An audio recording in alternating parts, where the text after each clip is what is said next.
People are vanishing from America's national parks, and not in the ways you would expect. Strange and notorious disappearances, inclement weather destroying tracks and trails, reported sightings of strange individuals and creatures. These mysteries have gained infamy across the internet. These are the mysteries of New England's missing 411.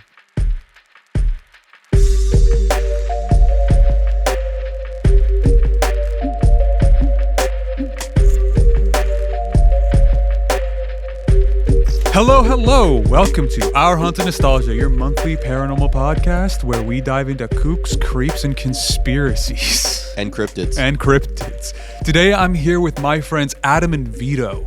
Hello. I got thrown off by kooks. Kooks. I'm not gonna lie. It kind of threw me. Yeah, what the heck is a kook? Crazy, Like a creepy crazy- kooks. Yeah. Like kooky, crazy skeletons. And shivers down. I don't want to get copyright struck. Stop. I haven't. It's kind of like nooks and crannies. Like I've never heard anybody. What is a cranny? I don't know what a cranny Wait a second though. How many months into this until we get to like our first kook? Like, have we done like every cryptid and every fable and myth? And he's like, we're just gonna talk about my neighbor Lou, who's really weird. He's just so strange. This guy wears all his clothes inside out on purpose. His model trains he collects in his garage. Well, see, I don't particularly like true crime, but there are so many crazy stories of just like Kooky stories. not kooky stories of like serial killers specifically, where it's like nobody expected him to be a serial killer. They just thought he was a little off growing up, and then he murdered 6 people on the Long Island beach, and you're just like, oh, that's where this was going. Okay. This isn't a true crime podcast or anything, but there's a really funny example of that where there's a really prolific serial killer named Israel Keys. And Israel Keys, there was all these red flags that people like passed off. And the best would be like, oh yeah, I hadn't talked to Israel in like 7 years. And then he showed up outside my house. Mind you, he lived in Alaska and I live in Tucson, Arizona. And he'd be like, can you bury these guns for me? And I'd be like, I guess so. Bro, I don't know how good a friend you have to be for someone to show up and be like, hey, will you commit a crime for me? We've all gone on, well, we weren't on record, but we have to each other admitted that we would do stuff like that. There was a time where we all sat down and were like, would you lie to the cops for me? We were all like, and yeah. everybody said, yeah. Probably. No questions asked. No context needed. Yeah. I think we like to pay lip service to it, but I'm not going to lie. I was just about to say, so is that empty words? If Elias shows up to me with a blood-covered AR-15 and he's like, do you mind burying this in the back 40? I'm going to be like, bro. It's like I see. I'm on Fargo season 2 right now, Adam, and I love that show. it's hilarious. It's like if I came home to my significant other and there was just a hole in my windshield and I was like, hey, would you grind up a body for me? They'd better be ride or die, dude. What's the point of having an SO if they're not? What would be my first fucking thing I'd say? I'd be like, then why did you say no to us getting the KitchenAid stand mixer? We could have grinded his ass up, made him into a meatloaf. Fed it to the neighbors. No one would even know, dude. But yeah, no, that's unironically some shit that serial killers would probably have actually done. And we might What, dip a our food processor? not like feed their victims to other people. I'm sure. Oh, one that of was them a thing, yeah. Yeah, Wasn't I'm Jeffrey sure. Dahmer doing that? He was I eating thought them. he ate was a them great I thought he cook. did it himself. Oh, he did, but I think he was like a really good cook, and a lot of people were very. Hannibal Lecter. yeah, stuff. well, they were I heard oh, his- sloppy Joe day again. Well, I heard his. That's actually awful. I'm so sorry. I heard for his- saying that. Yeah, well, These at least are when you real talk about people. Hannibal the Cannibal, he's fictional. So like that show, it's like, oh, it's Mads Mikkelsen. He's I'll tell you what. If you're going to be cannibalized by a serial killer, you want to be cannibalized. At least he's turning me into high quality food art. You know what I mean? He's not blending you. Could you imagine you're in the afterlife looking down, you're like, this motherfucker's blending me versus him, like, oh, he's turning my organs into didn't even sweetbreads. marinate. Exactly. This is beef burgundy this one guy's making, and I'm fucking stuck with hamburger Sloppy helper. Joe, yeah. What the hell? This might be a bit of a clumsy segue. yeah. What kook are we talking No, about? when it comes to this, but I find it hilarious that when it comes to getting rid of evidence, most of the time killers do default to national parks, forests, public land. Yeah, where you're gonna dump a body in the middle of the highway, or are you gonna drive into the middle of nowhere, throw it in the middle of a forest where the nature? I don't can know. take I its just toll? always assumed it was like river, ocean. I mean, those aren't bad ones either. Dumps. But in terms of today, we are going to be talking about a very specific mystery that's been cropping up more recently on not necessarily the internet, but in popular culture as a whole. It's something called Missing 411. If you guys have ever heard of it at all, I've heard the name. I'm completely unfamiliar. what about you, Vito? Never heard of it. Never heard of it? See, that's surprising to me because this has been, it might just be my corner of the internet specifically. It's been everywhere, whether it be paranormal podcasts, true crime podcasts, hell, even just people who like streamers who just need something to put on in the background while they're doing other stuff usually throw on one of these videos from YouTubers like Lore Lodge, Wendigoon. Those are the two that I know that cover this kind of stuff. But we'll dive into Missing 411 is in a second as I explain it to you guys. But let me ask you guys, do you like hiking? Yeah. Occasionally. Like in the woods? Yeah, hiking. Yeah. Go on a hike every once in a Vito, while. Walk about. you remember that one year in 2016 after Pokemon Go had come out? And you and I went hiking with V during college, and we just completely ignored him for like the 3-hour hike we were on as we were catching Venomoths and like bee drills in the middle of the park nearby. Yeah. Dude, like, I like the idea of us having done that, being giant nerds and playing Pokemon Go. In the and woods. then something like Missing 411 happens, and they turn around and we're just like, where the fuck did Vito go? He just wandered off the trail in search of a Snorlax, and we just never saw Is him that what again. Missing 411 Oh, so it's is? just you Somebody disappear randomly? just go. So I'm gonna just start reading. Elaborate. From sea to shining sea, America has gone out of its way to preserve and maintain some of its beauty. All thanks to the man, the myth, the legend, Woodrow Wilson, who originally signed the National Park Service Act in 1916. But the real man, myth, and legend, Theodore Roosevelt, baby, expanded it tremendously during his presidency to unprecedented degrees, saving large swaths of public land from development, allowing future generations of Americans to appreciate the kind of Americana that he had. But underlying the beautiful vistas and untainted forests of our national parks lies a conspiracy that has been slowly unraveling and brought to the mainstream by a former police officer named David Paulides, a conspiracy he's dubbed Missing 411. I want you to imagine this for a second, right? You and your friends, like I just said before, go hiking to the Delaware Water Gap. It's the four of us and our invisible friend Max.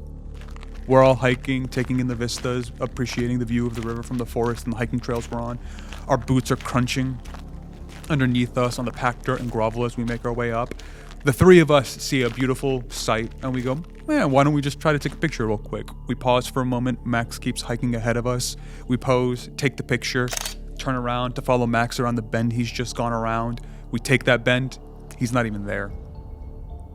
Been less than maybe 30 seconds. We just don't know where he's gone. Maybe it's a prank. Maybe he's just pulling our leg. We go look for him. We see nothing. Can't find him. After a frantic search, maybe we call the authorities. The authorities arrive. They find nothing. Next thing we know, it seems as though Max has disappeared into thin air with no sign or trace left behind whatsoever. So this feels like, I don't know if we're ever going to talk about it, but this is giving me like outdoor equivalent of the back rooms. Like I was thinking the same thing. You about clip that, through the ground and then you're gone. Is that what you're saying? Because my attitude towards a 411 is like, maybe he fell off the cliff at the Gap, and that's why we haven't found I'm sure him. that's some of the things that could have been. Well, I don't actually think people are no clipping through a No, reality. shit. Yeah, well, the back rooms goes out of its way to be fake, right? No one's Yeah. pretending that the back rooms is real. Well, this some is people are, but yeah. Yeah, but those people are probably making money off of doing liminal, that. liminal spaces, and like maybe this is the outdoor version of a liminal space. Well, let me describe one thing to you guys. Have you ever guys heard of the creepypasta Staircases in the Woods? No. Well, that's a liminal space backrooms type horror and we'll get back to 411 in a minute. But the concept behind that is a park ranger started working, in a national park reserve, and their job is the normal stuff you would imagine: marking trails, keeping track of hikers, helping people who might be lost or whatnot. But on her first day, her boss goes, "Oh, and if you see a staircase out there, don't go up it." Very cryptically, and doesn't explain what it is. She doesn't know what the hell that means until she's in the park one day looking for a lost child or something, and she comes across what seems to be a staircase in the woods. Imagine your normal 2-story home where you have your wooden staircase that leads up. It's that, except there isn't a home around it, and it's just there. And the horror aspect of it is that they tend to appear wherever people disappear. So it's like a creepy, why are these things associated? It's not real, mind you. This was purposefully made, and I think r/no sleep, but it's because of the internet. It's been passed around to the point where some people hear it. It's a fictional story. Yeah, and some people hear it and think it's real. But that's like a liminal space-ish type thing because the story describes going up one of those stairs and feeling the sense of otherworldliness when you're at the top and you're like, I don't hear anything anymore. Something feels off. This staircase shouldn't be here, which is just inherently creepy. It's just literally a landing to nothing. At Yeah. the top. That's strange. I feel like we're in the Northeast of the United States of America. There is always, when you're walking around wooded areas, the opportunity too that you find like some ruin, some ruin of a home or something that's been probably abandoned for maybe the better part of like a few decades, maybe even 100 years. So that's kind of I don't think it's an immediate corollary, because I think what you're describing is like for somehow a clean staircase, like it just looks like they plopped it out of one of the. If you were saying no clip like Gmod, you just like you just plopped that it's out. not like, oh, there's this derelict house and you could clearly see that it's a ruin. I like the idea of like you're wandering around the forest and then some Gmod editor literally just places a staircase and they just phase in front of you and you're like, ah. But like what you just described, one of the parts of the story is her describing finding, you know those gorgeous stairs to the Titanic in the opening ballroom? Oh my God, are you talking about the main staircase? Yeah. So that was through the entire ship, the decks. Yeah. So that it's described as like you're walking through a forest and one person described finding that in the middle of the forest. Dude, I'm going up it. if you have the chance to go up that, dude, I'm fucking going up that shit. Rose and Jack are at the top. Never let go. But see, that's where the paranormal aspect of is an out of place. 411. So there's no correlation between the cases of missing what is it? Missing 411? Missing 411. Missing 411. It's literally just people being there and then not. So I'll get into that right after a message from these sponsors. No, we don't have sponsors yet. But no, so the basic concept behind Missing 411, as Polites explains it at the very least, is that there are missing persons cases occurring across America's national parks that have a startling amount of coincidences in common.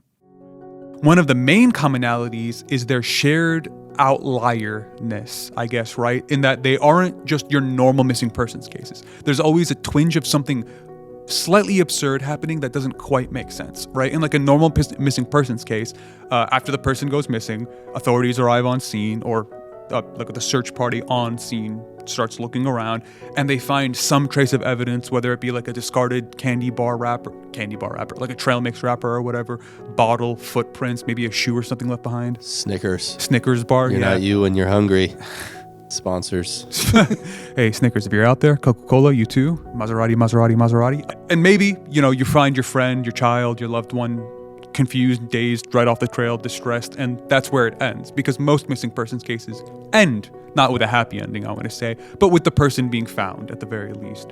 But David Polites has gone out of his way in his data collection for Missing 411 to completely get rid of those cases, right? Cases that are just what we would consider a normal missing persons case is completely ignored when it comes to his analysis and documentation of Missing 411. Like in any given year in America, there are 600,000 missing persons. That's a startling number whenever I hear it, and it always shocks me a little bit. But over the last, I think, 100 years of him collecting information, 1,400 of those are Missing 411 cases. So that goes to show you how much of an outlier these are. Mind you, that 600,000 isn't specifically in national parks. That's just across the world, the country. And 99% of those, I think I read, end with the person being found. I also think a vast majority of those are usually just like split parent cases where it's like dad has custody, mom took the kid home from school, so he calls the cops type of thing. But those are quantified as missing persons cases. Right. But it's obviously very different. Yeah, very different. I'm not saying all 600,000 are like, they're gone forever. Those they no-clipped into the ground. Yeah. Dude, if 600,000 people were just disappearing from America on a yearly basis, Isn't that what? That's like, is that 2%? That's no, that can't. There's 300 million. I'm terrible at math. Yeah, 333 million people. In America. 1 million out of 330 million is 0.3%. Yeah, so it's like a fraction of a fraction of a fraction. But I mean, it's still 600,000 people. Like the pandemic was a national tragedy, and that was like 1.2. Pittsburgh twice. Okay, if have to disappear. Pittsburgh twice. You putting that into perspective, if two Pittsburghs disappeared from our country every year to just never be seen again, at that point, form the SCP organization. Almost all of Boston. Like pretty much almost everybody in Boston. These sound like good things at this point. I mean, it would be easier for us to afford to live in Boston. People were just. You just might be part of the missing group next. You get 1 year here. You get 1 year. It's gorgeous. My favorite city in the then you're Northeast. But 411. guess what? There's a pretty good chance that you're fucked. You're gonna get raptured. There are very specific areas in the country known as cluster spots, which are hot spots, globally or specifically in America, where people disappear at a disproportionate rate. The two most famous being Yosemite and the Appalachian part of the Northeast, as we've been talking So about. places with unexplored and vast cave systems. Yeah, Yeah, absolutely. what a weird coincidence. People go missing in areas where the ground can just open up. That's wild. Well, it's a matter of. I don't know. The mystery might be. Do you mean to tell me, Sherlock Holmes, that you think there's a connection between the two? People going missing in an environmental hazard that will result in people going missing? I don't know. That's absurd. Well, isn't it also filled with tons of man-eating wildlife? I actually kind of feel bad calling something an environmental hazard because that's video game logic, Yeah. right? That's like, oh, shoot the red barrel to blow it up. I don't know if describing a real life victim of like a sinkhole as an environmental hazard. Well, I mean, it is an environmental hazard. Yeah, But if somebody like got lit on fire, I wouldn't be like, victim of environmental hazard. I'd be spontaneous like, burn victim. combustion. I can't believe you entered the burn area of Yosemite. Yeah, What a well, that does also happen. yeah. What is Yosemite the one with a giant geyser? Yeah, it's the one that they'll boil you. So that is an Or environmental reliable. Yeah. Yeah. So that's like that water will kill melt you. your skin. So that's like immediately. in the FP. That's like in the you're playing a first person shooter and there's that area in the middle of the map where like you only go if you're falling down desperate. this kill me? Yeah. Oh, okay. Well, sometimes you know it will, and you just do it anyway. it, And yeah, you're like, fuck oh, it. dude, can I I gotta actually check go that. down the center of this volcano? Does- Well, let's try it. Does What noise will it make? Does real life have fall damage? As you Friendly fire on? the first thing everybody tests in a every video game, game. So as you guys pointed out, I'm going to list a couple of the irregularities that are shared among missing 411 cases to separate them from what you're describing, which are the normal circumstances. But does a 411 have to happen in a forested area? It's just 411 as he has like 11 books on the subject since this popped up. Holy hell. So it started with 2. It was missing 411 like Eastern United States and Western United States, and then he expanded it to be like But it can be in an urban setting. not an urban setting, a rural setting, yes, but I gotta say John Benet Ramsey, dude. that's I watched a little bit of that Netflix documentary after you told me about it. Well, fucked. Absolutely fucked. Missing 411, it's described as it has to take place in either like a national park, like a large undeveloped swath of land, a public land area, right? Just a large swath of public land that again isn't developed but isn't necessarily wilderness, or a rural area. And I would say that that's, imagine you drive a little bit out towards Kutztown in our area and you get to those places where it's like there's a house every 2 or 3 miles. Like your nearest neighbor is a 5-minute, 10-minute walk in one direction. That's what where missing 411 cases happen, at least as Elias explains them. But the irregularities that they all share that set them apart from a normal missing persons case, like somebody just getting lost in the woods or falling victim to a dangerous predator. I'm just going to go down this bullet point list. You guys can see it in the script if you'd like. It's on page 3. We need to get some new toner here. Oh, absolutely. Dude, that is Our Haunted fading. Nostalgia HQ needs toner. Looks or like we have the maybe ghost a of laser a printer. script. Yeah, is this fucking script being no-clipped actively? What is going on here? 411 are Joke's on words. you. I printed it in invisible ink. You have to hold a lighter underneath it in order to be able to read it. That would be so cool. That would be a level of production that would Only blow my us mind. 3 would appreciate too, because Because they would all the listeners. Whoa! It's an audio podcast. If only you guys could see see this.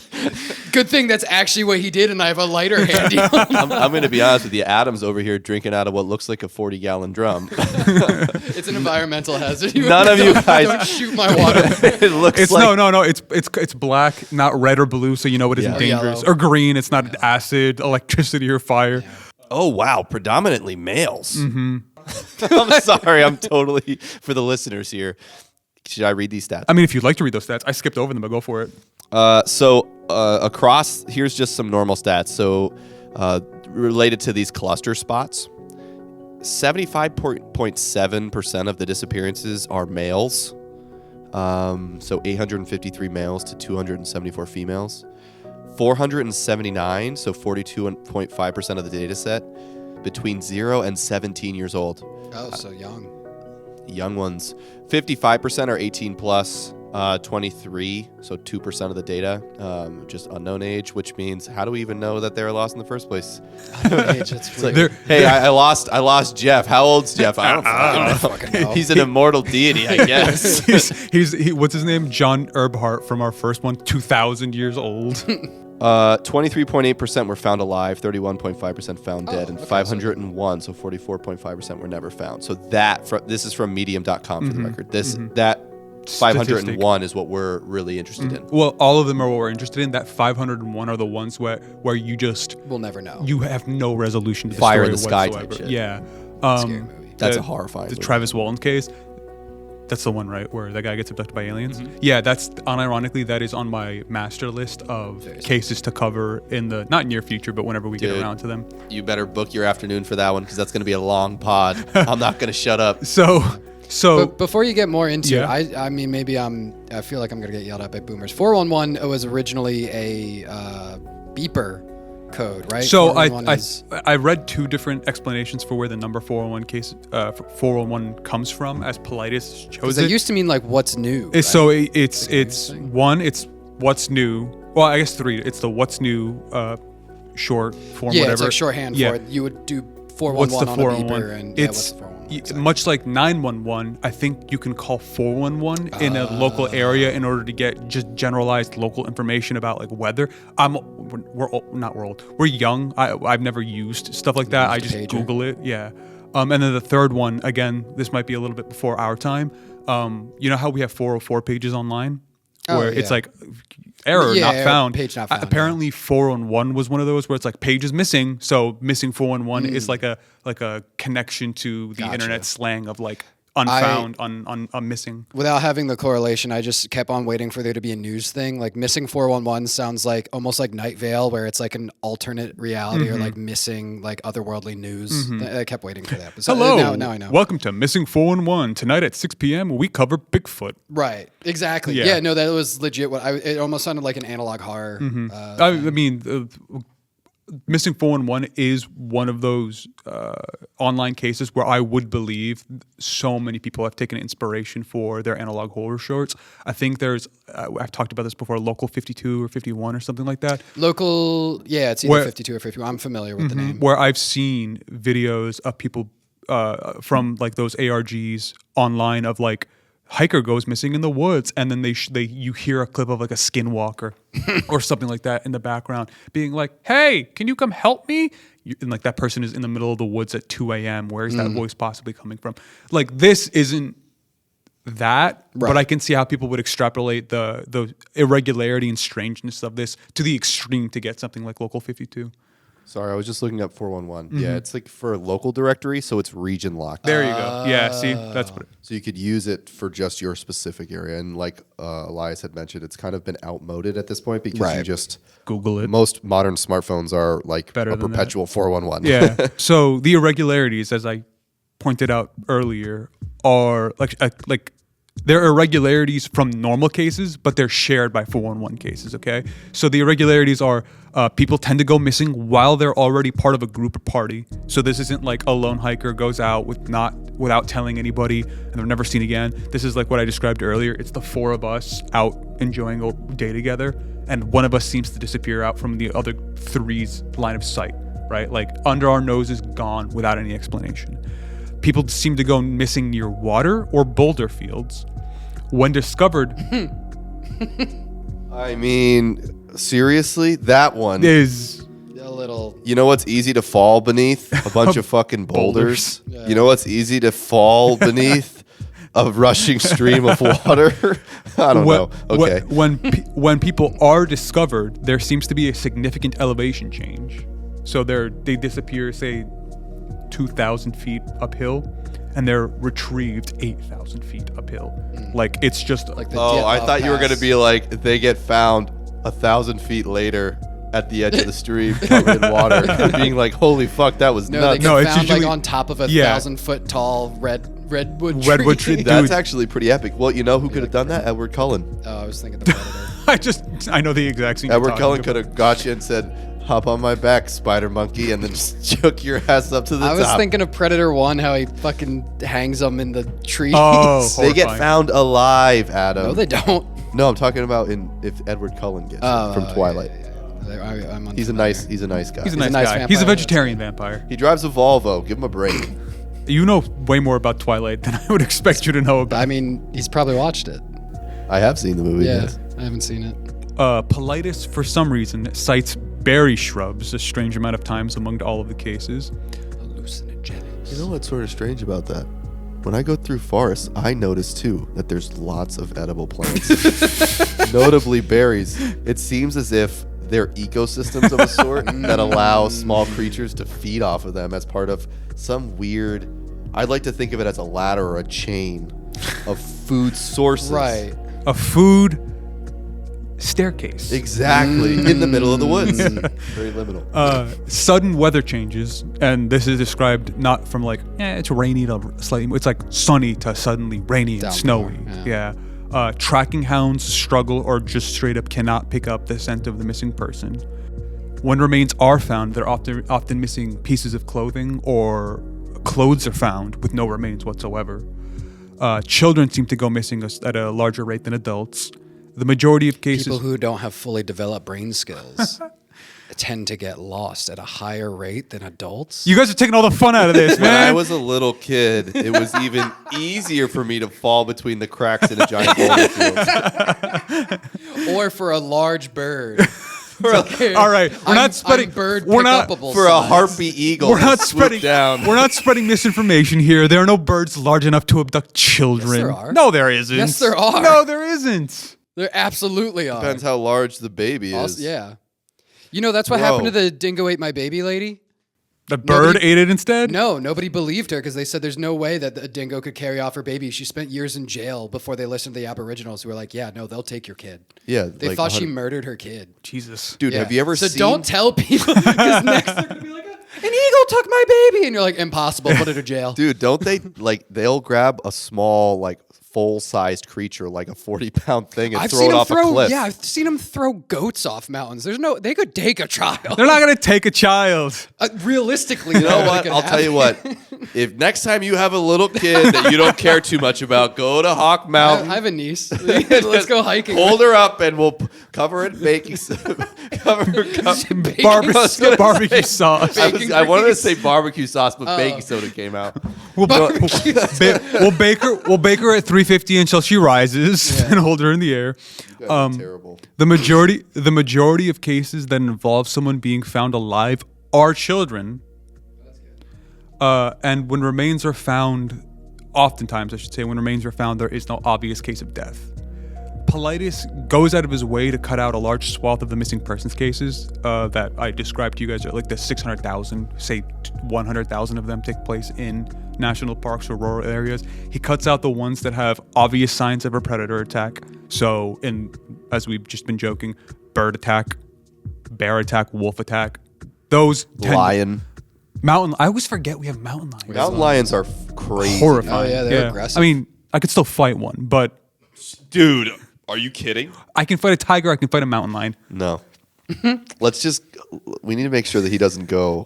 There's going to be like a 6-month gap of time between their people who listen to this. You'll be like, why haven't we seen any Our Haunted Nostalgists? And there's going to be a 2-minute podcast with the two of us. We'll be like, yeah, Elias thought he could take a grizzly bear. And Mountain lion got him. Yeah, exactly. He didn't even call for help. We were like, we're going to go get the park ranger. He's like, oh, no, just give me a second. It's going to be great. You guys, Elias got missing 411. He gets rid of any cases that involve suicidal ideation or intention, mental health issues, the intent to disappear. I guess if they leave a note or something. Or like this person was unhappy with their life. Like a magician? Yeah, I guess you could jump in a river and come out like Houdini on the other side of the country with a new family and a social security They cut him in half and then he just walks away. 2 people. and he cuts out. Well, one side walks, the other side crawls. They find the one side and they're just like, we found him without a lower half. That would Missing be scary. 411. I read a. I just got reminded of a book I read as a kid. It was a picture book. I was very young, but it was about a guy What staying picture at books were you reading that reminded you of this? I'm getting to it. Okay. So the guy stayed at a cabin in the woods, and it was haunted by a ghost, but he came down in pieces each night. So like night 1 was just his leg, like his waist and below. So imagine like having to spend a cabin in the woods with a ghost, but you can't it's just like they're just angrily kicking and like walking around the cabin, just being a nuisance. And there's no way to communicate. That's with the them. kind of thing where if I had read that as a child, I would have had nightmares for a week. I remember that I probably buried that for about 30 years. Until just now. This You are explains welcome. Adam's unnatural hatred for ghosts. My violence towards apparitions comes Yeah. from this disembodied. I could disrespectful Actually, prick. I could fight a tiger. Adam could fight a I could poltergeist. fight a pair of legs. I think my other, because Sweep the leg. Easy. that's all there is. It's the only move. It's the only move. Yeah, what do you?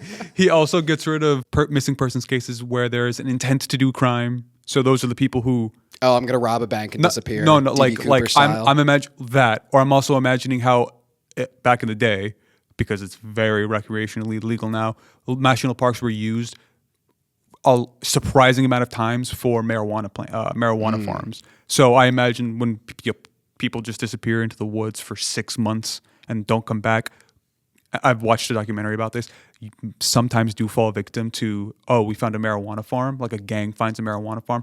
We're just going to kill that person because nobody knows they're out here. They're living off the grid. The police don't know they're up there. a creek. Yeah, and they're just going to take all of the marijuana and leave because That no one's actor gonna, from Wait, Shaggy. so what you're saying is the people who are running the farm Kill kill the person the- who discovers it, or you're saying Or the person either the or. average hiker is like time to become a murderer. Either or. There was one case that I remember watching a documentary about. I think it was on Hulu, where there was a what's it called, like a drug deal.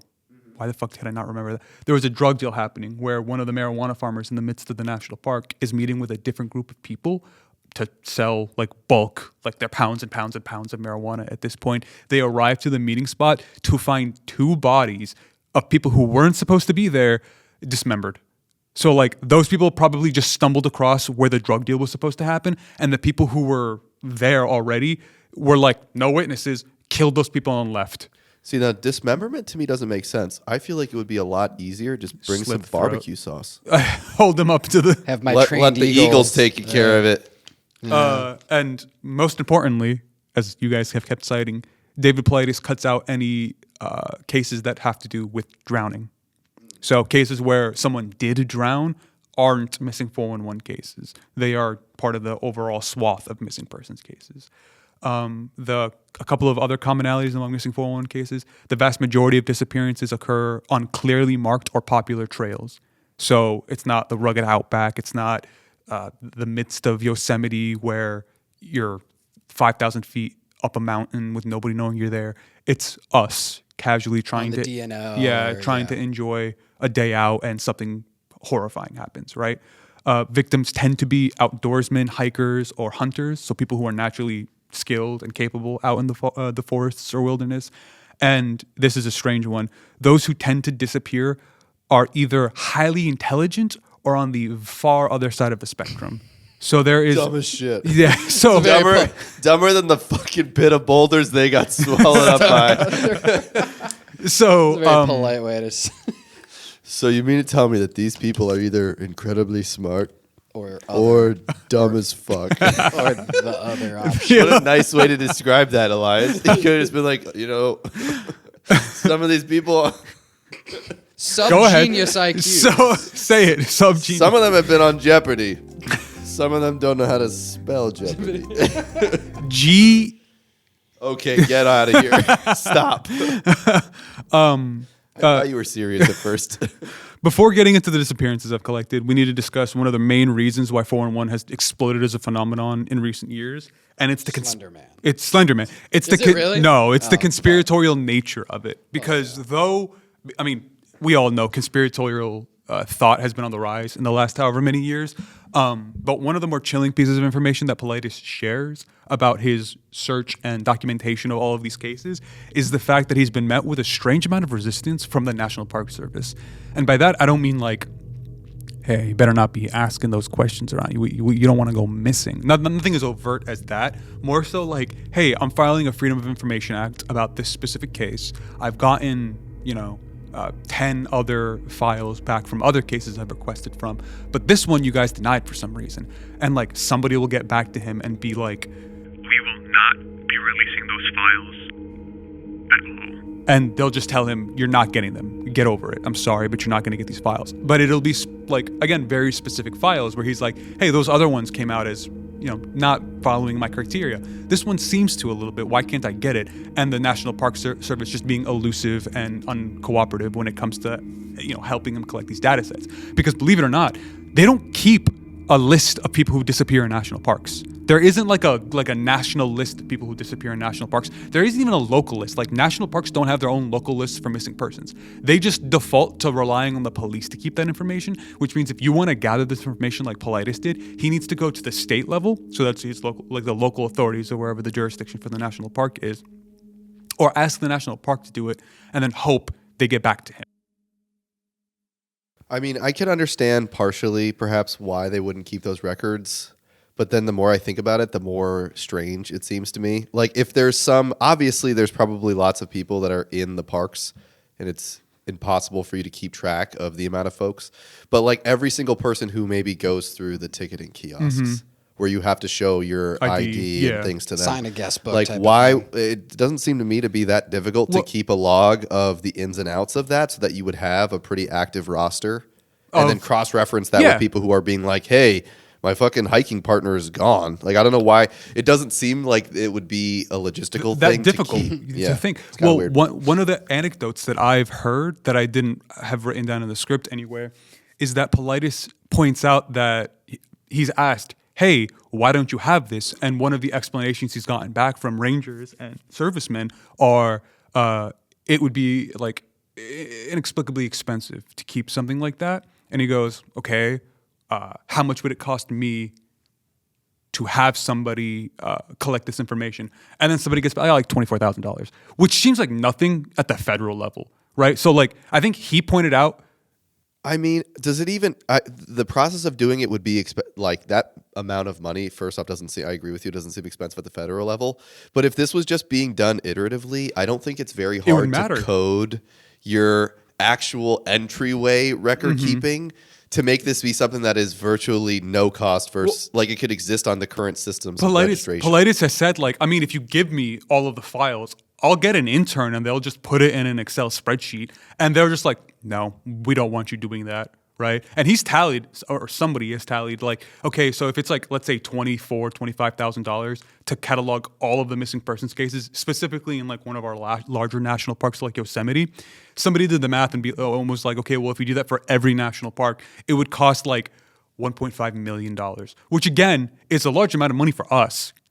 For the federal government, dude, like throw that money in a charity bin because that's like nothing to them. You would think that would be something that would be worthwhile keeping around, but no, they don't for some reason. And again, I don't want to sound conspiratorial when I say it. I'm with you, Vito, where it's just strange to me that this wouldn't be something that you'd keep track of, because we keep track of this stuff in our massive, highly populated and dense American cities, right? Where there's 2 million people living in the Philadelphia metropolitan area versus like, yeah, sure, like 3-4 million people come through Yosemite. But those people are leaving at the end of the day, right? You don't have to keep track of them year round. I guess the only explanation I could see for that thing is like they see it as like, why bother? It's a waste. Not saying that I agree with that. That's even more horrifying. Just the complete negligence and disregard. Politis isn't part of the National Park Service as a professional. Like he's not affiliated. He's not a federal employee. I know, so there's not him. That too.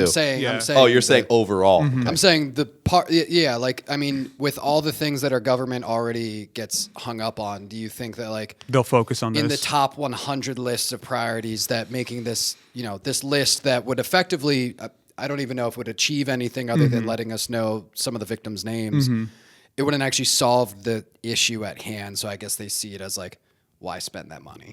I'd rather them spend that money on like preventing I don't know how they're missing. Yeah. Well, Bigfoot. Well, as you said, you don't know how they're missing. How about we go into a couple of cases, much like we have the past couple of months, because the theme of this season is the Northeast. I've kept the cases relevant to our area. Oh, you didn't know this was the theme was Northeast? When have we had a theme? So think about it. Our first one was Constitution Drive. Our second one was Centralia. Then it was Massachusetts with the Dover Demon.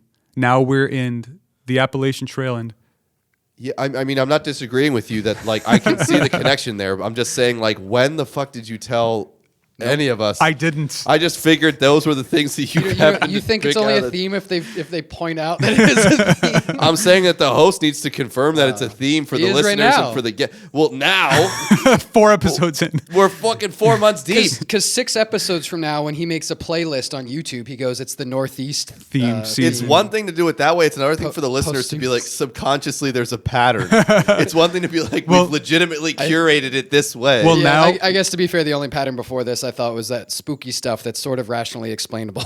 so that you're freaking lame ass Dover Demon. I was gonna say I can't wait for you to get to some of the stories I have listed because boy are they not rationally explainable. I'm sorry, but all these I just before we even get into them, they're personal accounts, right? Which ones? Most of these stories, like The missing persons? Yeah. I mean, by that I mean Because like it's usually the person who didn't go missing is telling the story about the person. well, who it's like did, it's like correct? that and the federal authorities that are involved. Right. But they're too fucking busy to even keep a record of that shit, so we don't know how good that's gonna be. I'm just somewhat frustrated at unreliable narrators. So Do you mean to tell me that those artists that did a Rembrandt's depiction of the Dover Demon, you don't think that those fucking people are believable? How dare you? They put their heart and soul into those pages. All I'm saying is that some of these people, in Elias's own words, are on the other side of the spectrum of highly intelligent people. This was outright stated and collected by a specialist.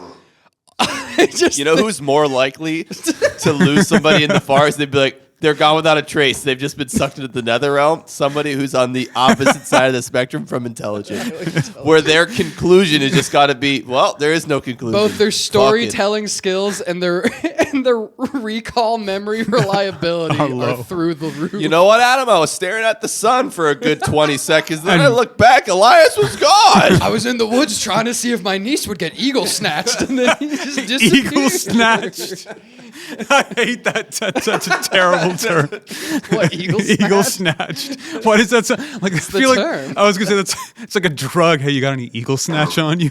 Oh yeah, that's The drug is Sweet Baby Ray's barbecue You're gonna sauce. see that in Shadowrun. Case one is 15-year-old Karen Cooney. I thought you said that they're not children in this data set. No, there are. Yeah. He said it's half and half, right? I thought he was filtering out a bunch of stuff. No. So he Drowning. No, yeah, he filtered out like the normal missing person stuff, but among missing 411, like 50 or something % of the cases are children. Yeah. Okay. Yeah. I'm sorry. No, I was thinking that you told. I thought I'm just a bad listener. I thought that you said that this was specifically people outside of children. Okay. 15-year-old. So I'm in it. What doesn't the disqualifiers? Real quick, signs of predator attack, suicidal intentions, mental health disorders, intent to disappear, intent to do crime, and drowning. So kids are still Thank you. I appreciate that. Fair game for stats. Mm-hmm. So Karen lived about 20 miles out of west of Allegheny National Forest. And on the day of July 8th, 1968, her mother asked her to go, hang clothes out in the backyard. This is the olden times before dryers, apparently. There were dryers. People just prefer to air dry their clothes, dude. Minutes later, her mother and brother heard a shrill, shocking scream come from the backyard. And within the moments it took for them to check on Karen, she had vanished. Are we sure that the scream was the scream of a young girl, or perhaps it was the screaming of a fucking eagle? A Bigfoot, a fox, an eagle, so many options. Bigfoot fox. A Dover Demon. Man. After an initial panicked search, they informed local authorities, who arrived with bloodhounds, horses, scores of searchers, volunteers, and a helicopter to comb the area thoroughly. Wait. How quickly did they mass that group? So, I don't have that written down. As soon as possible. Yeah. I was gonna say that's got to be at least a few days. No, that would be collected within hours of a missing persons case. So that's not, What? dude. Yeah, that's It says so. The very next line says 27 hours later. Mm-hmm. I don't know if that means from her initial disappearance or since the search began. No, from her initial disappearance. So yeah. It was less than 24 hours before they got a helicopter on her That's ass. impressive. Yeah. like when it comes to specifically missing children, a lot of the time these things happen quickly quick, yeah. because you have a very short amount of time. Don't they say like after like 72 hours, your chances of finding them are They just drop like less than drastically. 5% or something? Yeah. Yeah, it's like you have to be. That's why the whole. There's that, what is it? Don't wait 24 hours, Yeah, yeah. the whole pop culture thing about you have to wait 24 hours to That's file a missing completely- persons report is it's a lie. I don't know why media keeps saying it's a thing, because it's dangerous. Well, it makes for a good movie line, but the way the police explain it, at least as I've heard it, is the moment you think someone is missing, report it. You have if you have a probable cause, it doesn't matter if they're a minute late. Yeah, you could just be like, hey, conceivably report it. my child is 5 minutes late from coming home from school. The police will show up to try to help you. The more you know. Yeah. Don't wait. But after the initial search turned up nothing, foul play was immediately brought onto the minds of everybody looking, and the FBI was even called in for assistance. 27 hours later, the helicopter team, 3 miles from the Cooney residence, spotted Karen walking alone on the bank of Leisure Lake. There she is. We found her. Quick, land. Ground teams moved quickly after being informed and picked up the young woman. She was described as being dazed upon being picked up, but lucid enough to claim that she'd been chased by a man with a big knife. A big man with a knife. A big man with a knife, excuse me. She ran from her attacker and was a long ways into the woods, where she then fell asleep, only to be found by rescuers shortly after. Karen was taken to the hospital for observation and care, but could not recall anything more of her disappearance other than that initial chase. So this is one of the situations when I mean, like, this is why these are outliers than your normal child goes missing and is found drowned, child goes missing. How is that a missing 411 though? So you can be found in a missing 411 case. No, but I mean, it sounds like there was a reason. No, that's exactly what it is. But it's the fact that she can't describe what that reason is. Like, think about if she's 15. She has the mental capability to explain what happened to her. She might have been in an intense state of shock. Yeah, might have She's been running from PTSD. a guy that's chasing her with a knife. With a knife. Okay, but what if that guy was Bigfoot? Or the Dover Demon. He's armed. Well, remember, the Dover Demon can fucking run. Case 2 is Michael Aubrey, 12 years old. Great name. Michael Aubrey? Aubrey, whatever. No, Aubrey. Yeah. Michael Aubrey is a great name. Another one, Kesha. Prince. We're just listing names at this point. Michael Aubrey. That's the new podcast. Michael Aubrey. Mulberry. Michael Aubrey visited Doughton Park in March of 2007 with his Boy Scout troop. This is a 7,000-acre area of heavily forested, wooded forest near the Great Smoky Mountains. His troop made camp, and on the morning of the 17th, Michael found himself sleeping in. So he stayed behind as his troop went out to, do what Boy Scouts do in the forest. I don't know. I was never a Boy Scout. And tie knots. Tie What knots. a freaking loser. Start a fire. I need to catch up on my rest. Dude, you're on a camping trip. Get up there. Get out. He remained at camp, ate lunch, and was meant to wait for the others to return eventually, whenever that was supposed to be. And around 1 p.m., they did return. But Michael wasn't there anymore. And much like the last case, they searched, found nothing immediately, notified authorities, and troops were on the scene as quickly as they could be. The National Park Service, the State Park Service, and the county and state personnel all formed to begin a search for the boy. Much like last time, a very large search began almost immediately, and early into the first night, his mess kit was found only a mile away from the campsite. So searchers began feeling hopeful that they were converging on his location, until a sudden rain hit and hindered their search, and obfuscating any tracks or trails that might have already been there left behind from Michael as he was wandering or was abducted, causing searchers to worry. A helicopter was called in and had gained no useful information, and after days worth of searching, much like last time, foul play now began being a worry for the searchers. In a strange turn, the FBI arrived and claimed that they'd been monitoring the search for Michael and were there to assist. Strange, considering the FBI doesn't get involved with missing persons cases. They get involved when a crime has been committed, and usually only when it's state lines being breached. It's suggested that the FBI might have been aware of a rash of children disappearances in the Great Smoky Mountains and have been monitoring the area just because of occurrences like this. 3 days after the disappearance of Michael, only 1 mile from the last place he had been seen, searchers found the boy walking next to a creek, dazed and disoriented, much like Karen. After eventually recovering, he was unable to explain his whereabouts or what happened to him entirely, and couldn't recall that he'd even spent multiple days in the wildernesses.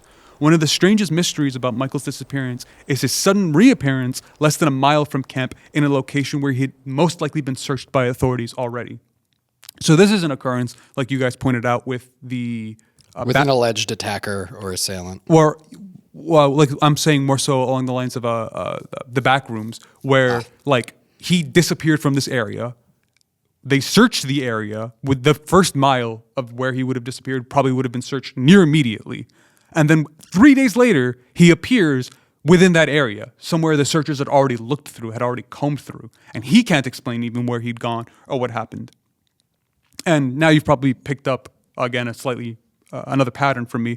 I kind of went out of my way to find the cases where people were found alive just to keep things a little bit more lighthearted, considering we are going to be joking and laughing about this. And I didn't want to have that juxtaposed against dead children. But those two previous cases are situations that are cataloged into missing 411 because unlike, again, a normal missing person's case where either this is a child of 12 and 15, they're way past the point where they can't string a sentence together. Like if a 4-year-old disappeared and came back being like, the lions led me into a cave. Yeah, like that, you could look at that and be like, okay, well, this kid doesn't understand what was happening to him. This is a 12 and 15-year-old, far past the point where they should be able to explain why they suddenly wandered off, how they disappeared, how they managed to stay alive for 27 or 72 hours in the woods, what happened to them in that time period. But instead, they're found dazed, confused, unable to explain anything about what occurred to them, why they'd even gone missing in the first place, and the circumstances around their disappearance is what is strange. Because in Karen's case, it was a scream, and within moments she was gone. It's the inexplicableness of how fast it happened, right? Because I've heard, I'm an older brother. I've heard my brother and sister scream from their rooms or from the yard, and I'm there within moments. And if I heard a scream, and within 5 seconds of me going to my kitchen door and checking on my little sister, and she was gone, that would cause an immediate pang of worry. Like, what could have occurred in that 5-second period, right? And in Michael's case, this is a Boy Scout, somebody who was with a large group of people. Yes, he was by himself, I think with one of the adults that stayed behind. But he's used to the wilderness. He's comfortable out there. He's a Boy Scout. And somehow he disappeared. And even after reappearing, can't explain what happened to him. Case 3 is probably the strangest one that I found amongst all of them. It also happens to happen to a 49-year-old. So this is somebody who far and away should be able to explain what happened to him, okay? On February 7th, volunteer fighter Danny... Philippides. It's Greek, I don't know. Trash name. What? Philippides? It's no, Greek. I'm kidding. Yeah, it's fine. If it's Flippidis, then it's awful. But if it's... I prefer Michael Aubrey over Philippides. But Philippides is also a fun thing to say. Yeah, right? He went on his annual ski trip to Whiteface Mountain, located in New York, with his coworkers. Around 2 p.m., after having skied for hours, the group wanted to begin, head in for lunch and relaxation. Danny wanted to hit one more run down the slopes before calling it a day. 4 p.m. came around, and Danny hadn't returned and wasn't returning anyone's calls or texts. And this is taking place in 2018. So this is like everybody has a smartphone. You shouldn't be not responding to your friends, asking where you are while you're engaging in a dangerous hobby like skiing, snowboarding, or just in general hiking. They searched the area, but when they turned up nothing, they notified the lodge. Soon, 6 government agencies, 2 ski patrols, and several local volunteers put in a combined 7,000 hours and the use of a helicopter and search dogs, only to turn up nothing. Again, seemed to have vanished into thin air. 6 days with no leads, Philippides' wife received a phone call from an unknown number. She picked up the call, and it was of terrible and staticky quality. But through the distortion, she could make out Danny's voice, incoherent and confused, asking for help. She begged him to call 911, and so he did. Having no clue where he was, he just described his surroundings. When paramedics finally tracked him down, he was wearing all of his ski gear, in need of medical attention, had been given a haircut, had a brand new iPhone, and was in an airport car rental depot in Sacramento, California. So you mean to tell me that this lucky bastard got free tickets to the Ellen DeGeneres show. No, he skied all the way He from New York skied all the way to the Ellen California. DeGeneres set on a giveaway night. In 6 days, this guy somehow traveled 3,000 miles to the got a other side of the haircut. country with no memory of how it happened whatsoever. See, that's an interesting one. See, that's what I mean. That's like a much cooler the- one. You know what happens? He's skiing on his own. He sees some interesting friends. Guess what? We're passing around a different form of white powder. No, it's not coke. It's a weaponized hallucinogen. 6 days go by. Holy fuck, I'm in Sacramento. I have an amazing haircut mainly because they used me as a 3D model reference for my upcoming new video game, The Last of Us. I was going to say, my favorite part about that Say description. Neil Druckmann. What I'm saying is kidnapped and Neil drugged a Druckmann. man. When Neil Druckmann kidnapped this man because he was the perfect body double What's for that? Joel. What's that Gilbert Gottfried joke about Bob Saget murdered a man? And When did The Last of Us come out? 2011. Oh, so maybe this is The Last of Us 2. Maybe. Was there a golf club anywhere nearby? Hey, don't spoil that game for some of us. Oh, I'm sorry. I spoiled a 6-year-old game. Danny has since returned to normal life, working, and his family are happy that he's just back, even though the details of his disappearance are still up in the air. But that's one of those cases, missing 411 cases, where it actually raises a couple of very, very large red flags. The other two being smaller in nature because they were eventually found near their local area, even though searchers had been looking for them. The Danny one, the only explanation I've heard is that he was abducted by a big rig and transported 3,000 miles to the other side of the country, where he was then just dumped in front of the airport. I don't know what could have possibly happened in those 6 days between I'm going out for a ski and I'm traveling with this random guy across country in my ski gear. But my favorite part about this story is he somehow got a haircut. That's the most strange well, also he was part. wearing ski gear, Yeah, so it's like he didn't If he change. went to like a barber store, he showed up in ski gear. in ski gear. Oh, it'd be so itchy too. Oh, Well, how 6 good days? was the haircut? Oh, probably awful. Because if he had like a skin fade and everything, you're like, oh, dude, this guy actually got worked on. I could like- give you a haircut right now. Yeah. You're not going to like it, but I could give you one. Here, I'm going to tell you something right now, Vito. You can't give me a haircut. I'll give you a beard cut. Oh, no, don't. I could trim the beard. Yeah. You don't know this about our host, but our host has a massive beard and has a very high and tight buzz cut.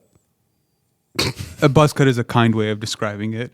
It looks good. It's a good look. Thank you. So let's dive into some of the theories and explanations for what may be happening in all of our national parks. Bigfoot. Damn it! Don't spoil it like that. We've joked about it 8 times before this. Now, I will say David Paulides does not give an explanation or a personal explanation to what he thinks is happening. He just is on the side of like, I'm just asking questions, I fucking bro. hate that phrase. Yeah, it's just investigative journalism, letting the conspiracy-addled minds of the country fill in the I'm gaps not online. instigating cryptids as the cause. I'm just asking questions that people can't explicitly deny because I'm being vague about. I will also say David Paulides did, let me see if I can find it. I don't know if I wrote it down, but he did. He is the founder of the North American Bigfoot Search group. And before 411, he did write 2 books on Bigfoot being a Native American creature. So this is a man who What believes you're in saying Bigfoot. is this is a true skeptic. On the spectrum. An unbiased. on a spectrum You of mean to tell me when this guy encounters things that might take a little bit of analysis to decide, he's going to not jump to crazy conclusions. To Native American He's going to approach it rationally, and he's going to really... no, that's I'm sorry. In the next paragraph, I had written down In the 72 emails that I sent to this local park ranger that I met at Yosemite, and now he's telling me I can't have a missing persons case? What? Control F on 72 of those. I even sent him a signed copy of my book called Tribal Bigfoot. I feel like explaining usually how it's really interesting because if you like publishing books is a great example of like you publish like a certain number and you're excited, and then you hear about a person who's published a certain number and it's like it has a reverse effect. It's Yeah. like I published 37 books and you're like, Jesus, really? And you're either you better be a child's author. It's like 30 pages. Or yeah. You're Isaac Asimov or you're kind of crazy. you're writing about Native American Bigfoot. Yeah. So, with a few cases, it's been described as a hairy man or a bear being the instigator for these cases. So, What do they have against the gay community? So, not that kind of bear. I mean, a hairy. Yeah, It's a okay, bear. but I got a couple bear friends. it's probably Bigfoot. Not a gay man. A gay Bigfoot. We're both right. Now, and hear me out, okay? One of the possibilities why it might be Bigfoot is because there is a camp of people who think Bigfoot is an interdimensional being. And the people that we described earlier that are far away from intelligent. But people suggest Wait. maybe. If he's interdimensional, is he still Native American? Well, if he's from Native America. Then But if he's native to a different plane of existence. These are not the types of questions these guys I'm are just asking. asking questions. You wouldn't be welcome at the local meeting. I'll tell you that At the much. Bigfoot shack. Yeah. No, I think they would entertain my question. I think I If think you I would posit cause it. a schism Among the between Bigfoot the community. Native American Bigfoot believers and the interdimensional Bigfoot believers. It would be like Martin Luther posting his 99. I show up to the cabin. Deep cut reference there. I liked it. the treaties of Bigfoot. I cause a schism in the Bigfoot lodge. This is And the- I self-identify as a the Jan Protestant Hus Bigfoot. of cryptids. So people suggest maybe the people who are going missing are stumbling into the parallel universe that Bigfoot is leaving behind when he's phasing in and out of our own. is that their cause? Yeah. Okay, that makes more sense. That's wildly believable. The next When Bigfoot moves, he accidentally leaves behind Creates a dimensional wormholes portal. that'll give you a haircut and put you in Sacramento. Did a lot of these theories come before or after Stranger Things season 2? 2018, so around the time season 2. Yeah, some guys like that right there at the screen. That's what happened to me. That's me. I'm just like him. Now, I didn't know this was a documentary series. It's like So believe it or not, Junior. believe it Why or am I not, on TV. Believe it or not, there are Missing 401 documentaries that David Paulides made with his son. I think his name's Brian. The first one just being O'Brien or Brian? just Brian. Oh, Brian. The first one being just the description of the first 2 books. The next one being called Missing 411: The Hunted, which is about Bigfoot. It's just about Bigfoot hunting. Does he subscribe to the interdimensional belief? I don't know enough about David Paulides to tell you. I just know that's what people have said online. should do your research. The next. I wrote 11 pages. I bet we could. Dude, after this, unironically, we should email him. I bet I'll will email him, respond. yeah, I dude. bet he'll respond. 100. I could probably find his email. Hold on. Yeah, let's look. He's an author. He's Yeah. probably got a contact page. We should ask him. I am genuinely more curious about the internet dimensional Bigfoot theory than any of the other things we've talked about. So his email is david.paulides@gmail.com. I'm not saying to harass this man. No, of course Don't not. send him hundreds of pictures of Bigfoot, everybody. Hopping through Okay? portals. No, I'm genuinely like I don't want to send this man any like I don't want to be confrontational. Like I have genuine curiosity To see what he thinks. in what his belief is, and I also want to learn what the interdimensional Bigfoot Part of it, believers, yeah. what caused them to be like, no, he's not like a Native American or like a spirit So, or an alien. He Has belongs the whole to. podcast gone crazy? I think that's. Where the fuck is this going? I thought you were my ally in skepticism, and now you're I'm over not here like, saying I maybe believe he it. is hopping. No. The world's a kaleidoscope if you really think about it. Everywhere.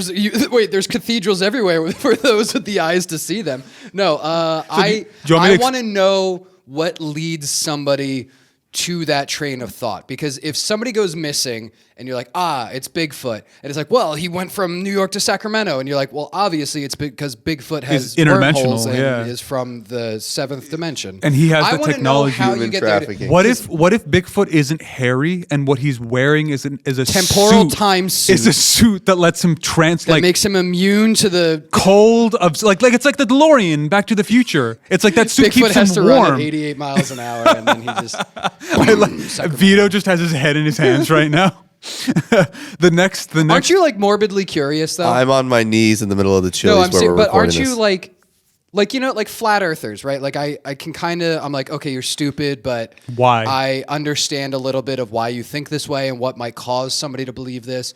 Interdimensional Bigfoot is like 4 steps past flat earthers, where I'm like, I disagree with you, but you're not hurting anybody, to like, I see where you're coming from, but you're still wrong. So like, what the fuck? What happened? You know what I mean?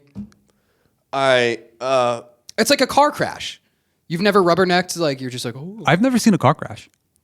Like not in progress. Like no, the I've aftermath? literally never seen a car crash. That is fucking That's horseshit. I barely drive. I and I've hate, seen, dude. like, No, that's what I 7. mean. One of my friends texts me every single time she sees a car crash either happen. That's weird. Or she's a little weird. You've never been driving on the highway and looked on the side of the road and been like, oh, Dude, there's a car. Unironically, no. That crash. Dude, 3 weeks ago, I saw a guy on the interstate. I'm not kidding you. Lose control of his car, hit the center median, then fly over to the. That's the kind of stuff. I was like Crazy. 2 inches from a car crash once. The guy almost fucking hit me and he hit a pole. Like, see, that's the kind of stuff where when Whoa. you guys describe it, it sounds like a scene in a movie to me, and I'm just like, I've never. Well, been you know what they witness to say that. about movies? They try to mirror reality sometimes. Sometimes movies have to make it more ridiculous because reality is stranger than fiction, and it's unbelievable. That's why they had to tone down Master and Commander.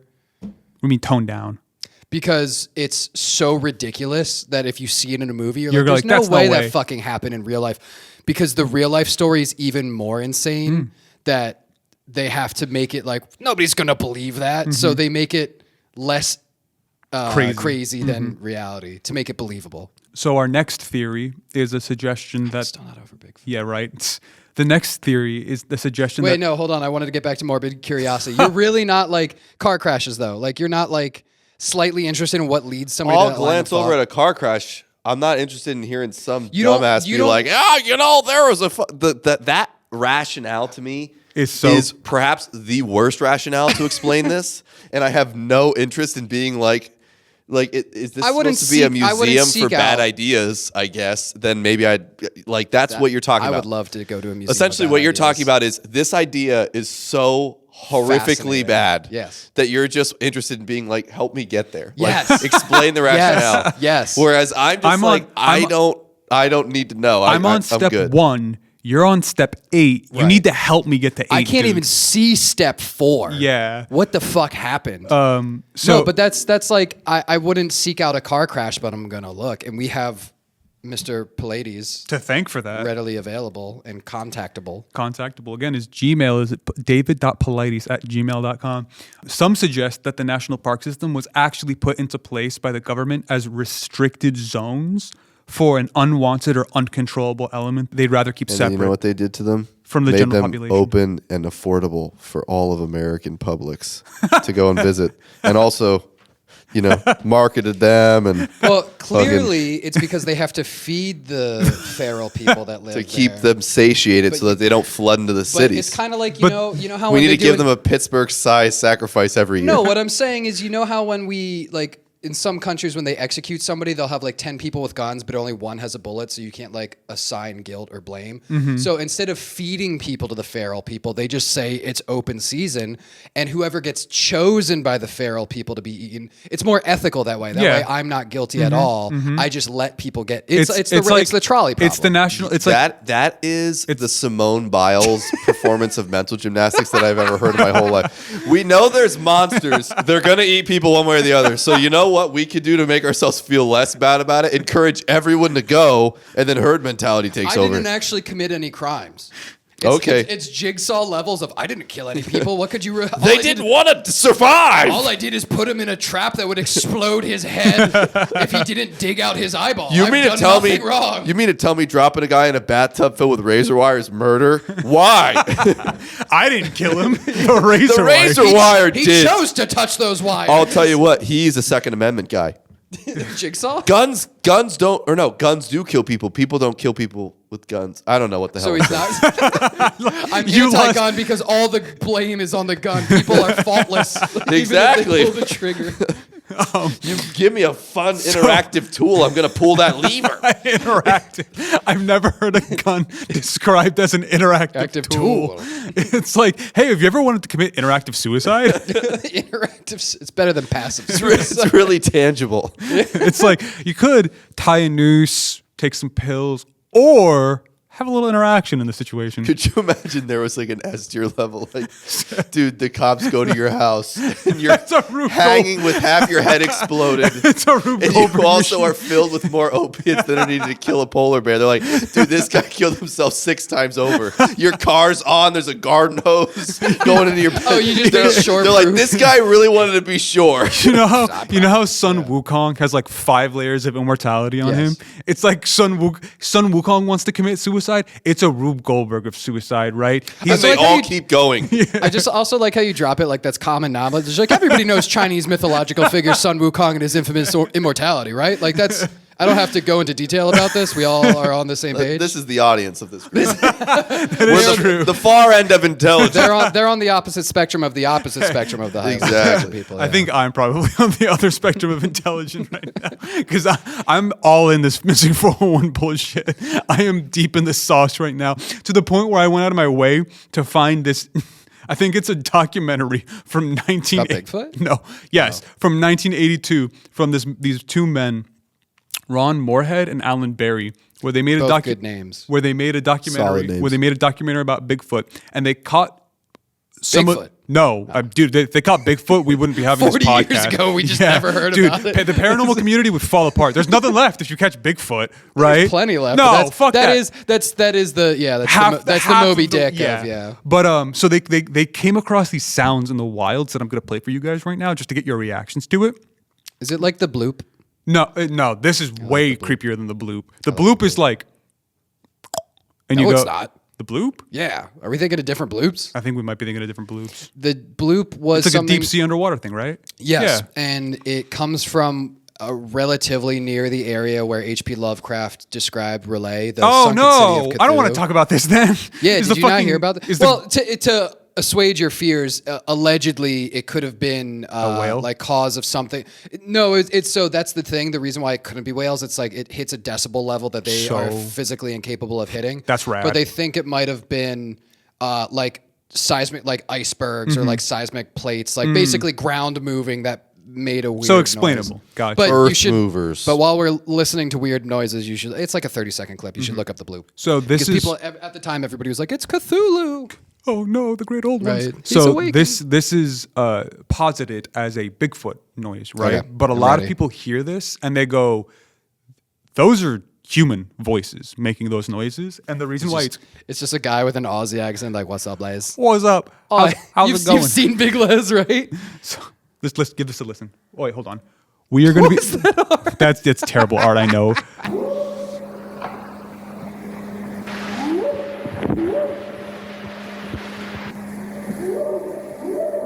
Sounds like a monkey. Hold on. Like already the howling's creepy enough. But again, this was happening in the middle of the woods at night when these guys were out there. But you hear that? Which one's like this?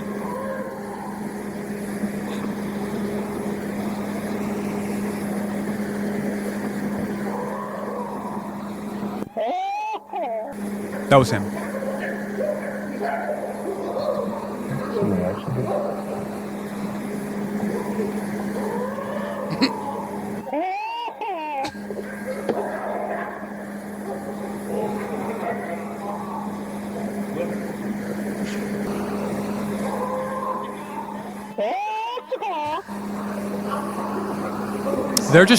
They're trying to mimic them to Right, try to see how they react. I get that. The scary part for me is that they are reacting, whatever these things are. Right. They're Well, hearing it's them. clearly something sentient. Yeah, it's well. Again, they said it was Bigfoot back in the day, but Sounds like a monkey. it sounds like a monkey. I've heard people say that something like a Navy linguistic. Listen to this. I'm like, no, those are the vocal range is human. Like it's within our vocal range. It doesn't sound like a monkey.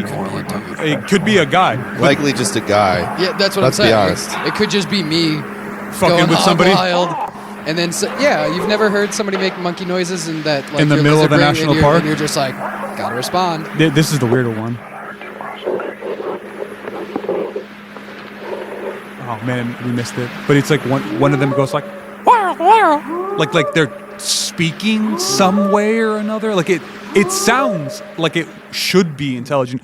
Like it feels like it should be intelligent because it's reacting to them, it's talking and it's saying something. But then it's just so strange that I can't say why I don't believe in Bigfoot, but it's not Bigfoot. So it's either just a dude out in the middle of a national park fucking with two guys trying to film a documentary, or they just straight up came across what would be like a Hills Have Eyes fucking feral community out one of the there. missing people. Yeah, with well, one of the they're just out. They've been there intelligence. so long that they've just lost the ability They've to gone speak. native. So on the more rational side, Vito, of explaining missing 401 cases with something that isn't Bigfoot or Feral people. crazy inbred hillbilly families with shotguns, and I don't think they have shotguns. They probably have bow and arrows.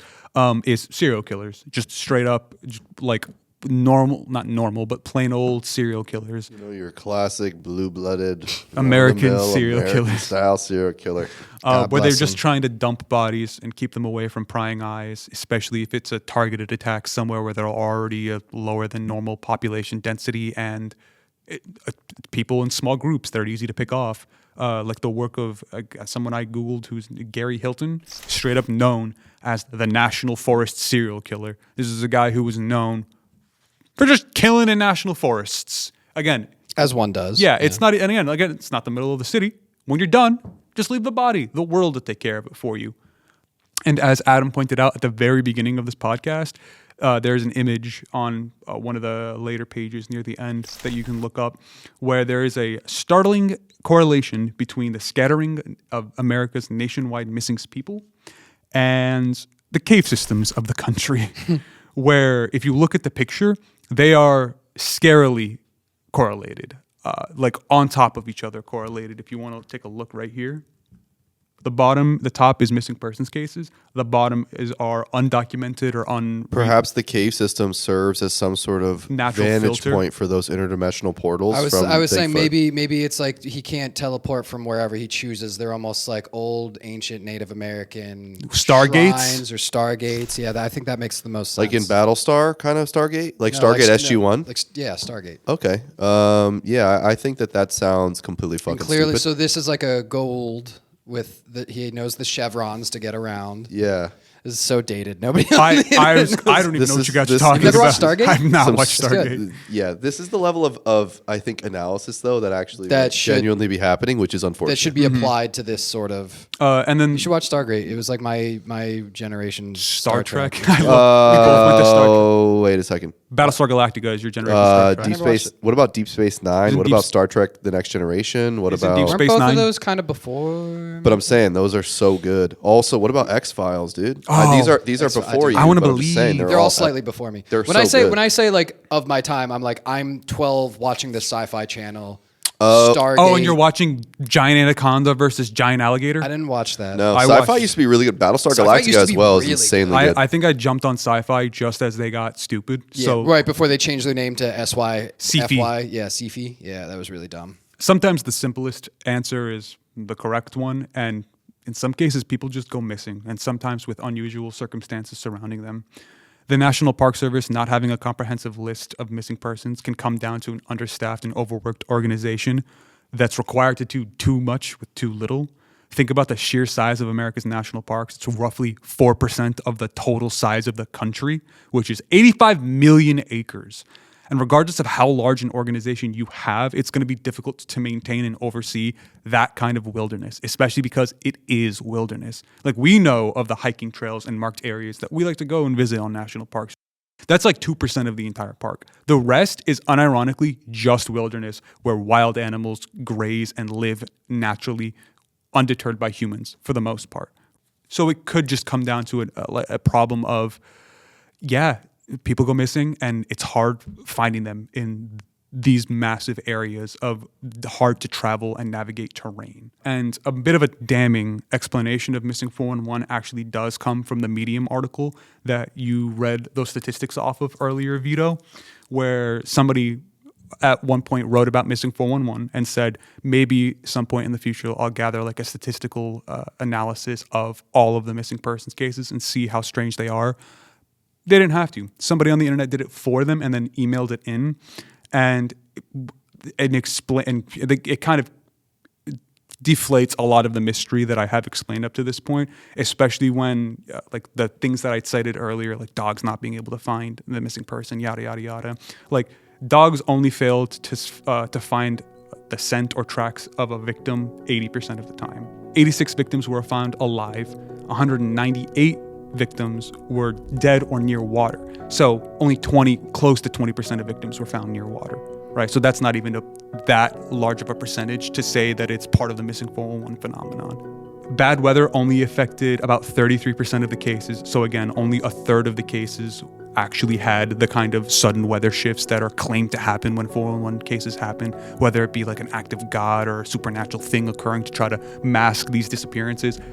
Well, it only happens 30% of the time, which to me sounds statistically regular. I feel like any day, 30% of the time, you could just expect it to kind of rain sometimes during any point of the day. And only 20% involved reports of missing clothing, and only 15% have any mentions of shoes or socks going missing, which are things people point out as like being strange and irregular for people who are lost in national parks. Why would they take off their shoes? Less than 20% of those cases actually involve that specific thing happening. So when you break down a lot of these cases, I think this person did an analysis of 1,000 of the 1,400 cases. It breaks down to like almost a net negative, where it's just like these correlations are so nebulous and light at the very best that you can't even really say missing 411 cases all have to do with people being lost near water, people having their clothing disappear, people being found. There's so many factors that qualify it that it's like, well, yeah, you can find anything that connects these. And a lot of these don't even fit.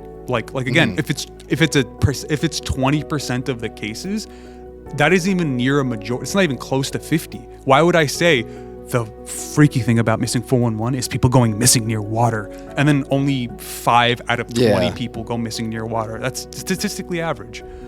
But more important than anything when it comes to talking about something like this is knowing that even if there isn't a solid explanation about what's going on, you need to remember that national parks are dangerous swaths of territory, whether it be wild animals, Bigfoot, or feral people. You got to go in there prepared. And I'm not saying bring a gun with you. I'm saying bring the normal necessities you need when you go hiking. You know, bring food, plenty of water, proper clothing, shoes, a compass, phone, sunscreen, first aid kit, barbecue sauce in case you have to sacrifice your child. It's just a matter of being safe because you don't want to be one of these people, right? I'm not saying you're not going to step into an interdimensional portal that's going to... I can't believe you're victim blaming Bigfoots. You know, I was in the middle of being sucked into an interdimensional portal, but thank God that fucking compass point that brought me right back, baby. I was able to the Smucker's Uncrustable that I had kept me filled and satisfied while I spent 7 days getting across from the fucking east to west coast of my ski gear. I was able to wriggle out of Bigfoot's grasp by slathering myself in barbecue sauce, and it gave me the leverage required. Thank God I didn't get a sunburn while I was sucked into my interdimensional portal because of this fantastic... You did give me a haircut before I escaped, though. Honestly, you did a beautiful job. I've never had a fade this good in my life. Yeah, I gotta go back. I'm going back. I feel like that's the name of like every middle school scholastics book fair. Like, Bigfoot's my barber. Like that's such a middle school. Those are the kind of books I read. You were going to R.L. Stein. Yeah, exactly. There was a TikTok where it's like, help, my lab partner's a dragon. Like, oh no, the chupacabra moved in next door. The unofficial history of boogers and farts. It's like, don't read this book unless you want to be a super cool ninja. Like all those kinds of books. That's what Bigfoot was my book. Oh, that or a tabloid. I wasn't really around for the grocery store tabloid thing where it's like Hillary Clinton's a vampire. We were all relatively young when that was kind like of an 80s thing, I think that was like a 90s, early 2000s thing. And by the time we were at the point where we were looking at tabloids on grocery store shelves, we had the internet. I didn't give a fuck about what was being printed. Yeah, we had weirder tabloids there. Can we email David? We will. I'll email David Politis, and we'll get back to this a month from now. So remember, everybody, when you and your families are forming nostalgic memories in our beautiful national parks, don't take Mother Nature lightly, because God knows you don't want to end up in a David Politis book. Thank you for watching. A fate worse than death. Thank you. That's rude. I've got to email this guy. I'm sorry. Thank you for listening to Our Haunted Nostalgia. If you like this, be sure to leave a 5-star rating or like it on YouTube. We put out a podcast every month. Most of them aren't as unhinged as this one, or they are. We're gonna find out as the series goes on. I'm happy to say the theme continues. I'm happy to say that we'll be back next month for something that I think we've all watched before. It's got to do with a little known case called The Conjuring.